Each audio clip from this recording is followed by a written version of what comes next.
అమెరికాలో మంచు తుఫాన్ బీభత్సం సృష్టిస్తోంది. దాదాపు 200 మిలియన్ల అమెరికన్లను వణికిస్తుంది. న్యూయార్క్ నగరంతో సహా పలు ప్రాంతాల్లో పరిస్థితి దారుణంగా ఉంది.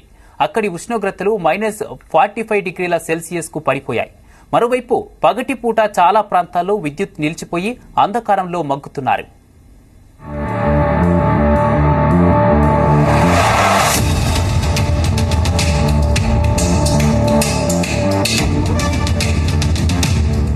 క్రిస్మస్ పండుగ వేళ భయంకరమైన మంచు తుఫాను అగ్రరాజ్యం అమెరికాను వణికిస్తోంది. యునైటెడ్ స్టేట్స్ లో 3500 కిలోమీటర్ల పొడవున మంచు తుఫాను విశ్వ రూపం చూపుతోంది. వాతావరణ శాఖ అనుమానించినట్టుగానే ఆర్కిటిక్ బ్లాస్ట్ కాస్త శక్తివంతమైన బాంబ్ సైక్లోన్ గా రూపాంతరం చెందుతోంది. మంచు దెబ్బకు చాలా రాష్ట్రాల్లో ఉష్ణోగ్రతలు -45 డిగ్రీల కంటే కూడా దిగువకు పడిపోయాయి. గడ్డ కట్టించే చలికి 100 కిలోమీటర్లకు పైగా వేగంతో వీచే అతి శీతల గాలులు తోడయ్యాయి. దాదాపు 13 రాష్ట్రాల్లో భారీ మంచు, గాలులు, ప్రమాదకరమైన శీతల ఉష్ణోగ్రతల కారణంగా దాదాపు 20 మందికి పైగా ప్రాణాలు కోల్పోయారు. ఈ మంచు తుఫాను అత్యంత భయంకరమైన వాటిలో ఒకటిగా ట్రాకింగ్ వెబ్సైట్ ప్రకటించింది. దీన్ని దేశ చరిత్రలో కనీవిని ఎరుగని వాతావరణ విపత్తుగా భావిస్తున్నారు.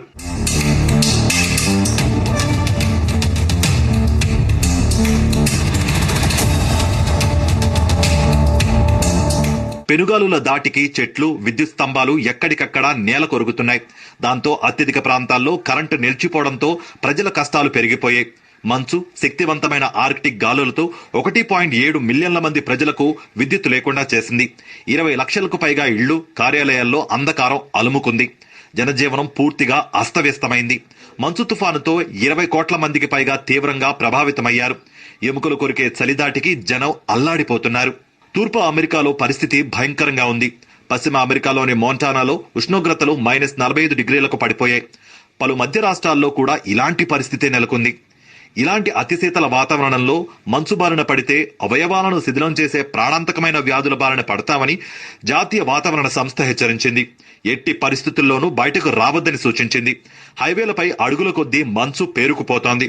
దీంతో న్యూయార్క్ తో పాటు చాలా రాష్ట్రాల్లో రోడ్డు ప్రయాణాలపై నిషేధాజ్ఞలు విధించారు.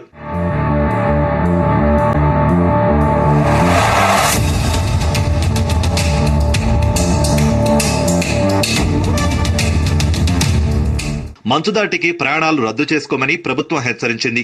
ముఖ్యంగా రోడ్డు ప్రయాణాలు వద్దని వార్నింగ్ ఇచ్చింది. అయినా వినకుండా రోడ్డెక్కిన వాహనాలు పలు ప్రమాదాలకు లోనయ్యాయి. ఈ ప్రమాదంలో ఈ వారంలో 20 మందికి పైగా అమెరికన్లు మృతి చెందారు. మరికొన్ని వాహనాలు మంచులో కూరుకుపోయి రోడ్లపై నిలిచిపోయాయి. క్రిస్మస్ వెకేషన్స్ కోసం వెళ్లాలనుకున్న వారి ఆశలపై మంచు కురిసింది. దీంతో పలు విమానాలు రద్దయ్యాయి. అత్యంత ప్రతికూల వాతావరణం కారణంగా 6,000కు పైగా విమాన సర్వీసులు రద్దయ్యాయి. పలు సర్వీసులు ఆలస్యమయ్యాయి. దీంతో క్రిస్మస్ సంబరాల కోసం సొంతూళ్లకు, ఇతర ప్రాంతాలకు బయలుదేరిన వాళ్లు మార్గమధ్యంలో చిక్కుకుపోయారు. విమానాల రద్దు కారణంగా Atlanta, Chicago, Denver, Detroit, New York తో సహా విమానాశ్రయాల్లో ప్రయాణికులు ఇరుక్కుపోయి ఇబ్బందులు పడుతున్నారు.